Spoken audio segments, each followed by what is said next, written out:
นี้แอมสิพาไปเบิ่งภาพบรรยากาศงานอยู่ดองลีมวนซิเมาสำใดไปเบิ่งนำกันเลยมื้อนี้แอมตื่นเช้าๆนะเพื่อจะไปแห่เคยไปก่อนเมียนะเพราะมีแอมแต่งหน้าโดนพอแต่แอมเดินทางมาฮอดงานก็เห็นผู้บ่าวผู้สาวแต่งหน้าแต่งตาแซ่บๆแต่แอมบ่ได้แต่งเพราะแอมรออยู่แล้วแฮ่คู่นี้จังแม่นมาหวานกันแท้เว้ยดูแลกันดีขนาดเลยและแล้วก็ถึงเวลาแห่เคยนะตอนแห่เคยแอมบ่ได้ถ่ายให้เบิ่งซ้ำแต่ว่าได้ถ่ายเท่านี้แหละ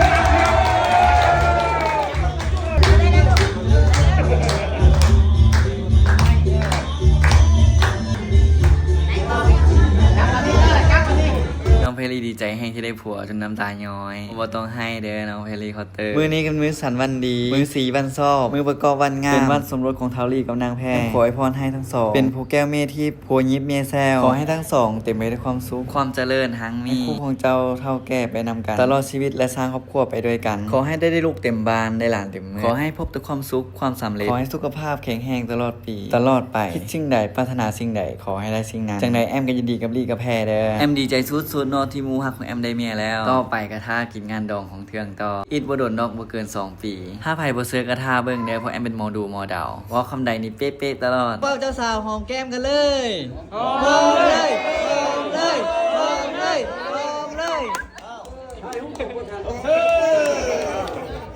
หอมอีดหอมอีดหอมอีดหอมอีดหอมอีดเอาพักกันยี่แม่ตะลุหอมเลยเอาไปเดี๋ยวเจ้าสาวหอมแก้มกันเลยหอมเลยหอมเลยหอมเลยเฮ้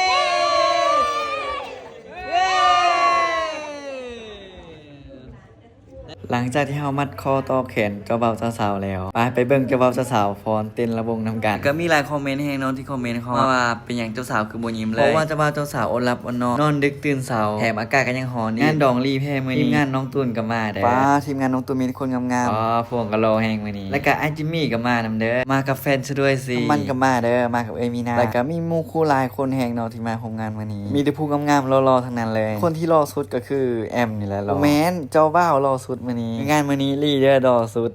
ในสไตล์แอมนี่เจ้าบ่าวเจ้าสาวมื้อนี้นะงามหลายประมาณ12 โมงอะไรมีแอมก็มาเบิ่งเอามีแอมแต่งหน้าโดนสันใดตั้งแต่9 โมงจนฮอด12 โมงให้กะสลองก็มานำเด้อมาร่วมงานขอถามทุกคนแน่มื้อนี้มีแอมงามอยู่บ่แต่งตัวนะแล้วก็ถึงเวลาที่แอมรอคอยเจ้าบ่าวเจ้าสาวฟ้อนเต้นลำวงมาเบิ่งนำกันทุกคนแอมก็บอกแล้วว่าเฮียนฟ้อนเฮียนเต้นแอมบอกแล้วนะบ่ฟังงานดองเป็นจังได๋เป็นแบบนี้แหละฟ้อนบ่เป็นให้เบิ่งคลิปเต็มคลิปที่รีเบิ่งซองดีได้เด้องานดองมื้อนี้คนอื่นม่วนแต่แอมเอาลูกพวงยกเป็นยกมื้อนี้บ่เมาบ่กลับแล้วก็ถึงเวลาที่แอมยกจ้าภาพบรรยากาศนี้แอมสิเก็บไปเป็นความทรงจำดีภาพแบบนี้บรรยากาศแบบนี้หาเบิ่งใส่บ่ได้อีกแล้วลูกแอมก็จบเนาะสิแดสิฮ้อนสำใดเพิ่นก็อยู่บ่ให้บ่ฮ้องจักดีเลยคือมาจบทะเลคำฮูของพอตัดภาพมาประมาณ2 โมงขี้สาวผู้ไทยก็มาจ้า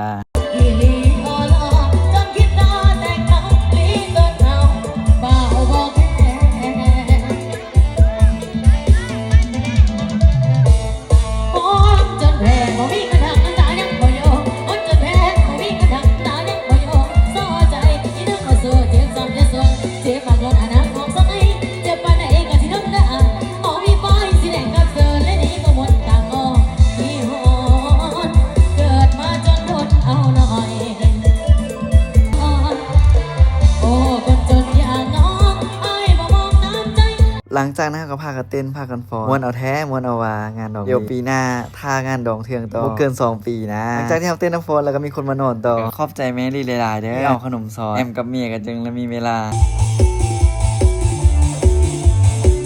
ซัมจีเฮ็ดวันนี้มีแอมก็เต้นฟ้อนบ่เป็นน้องมีหน้าแฟนอาเกยก็ได้มาสอนฟ้อนสอนเต้น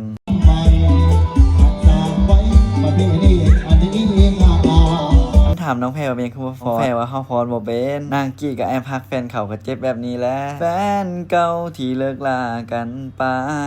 แต่มาตอนนี้เจ้ากับท่านมามีใจเอาคนละและแล้วตอนนี้ก็ถึงเวลาที่เฮาจะเต้นแล้วเด้อ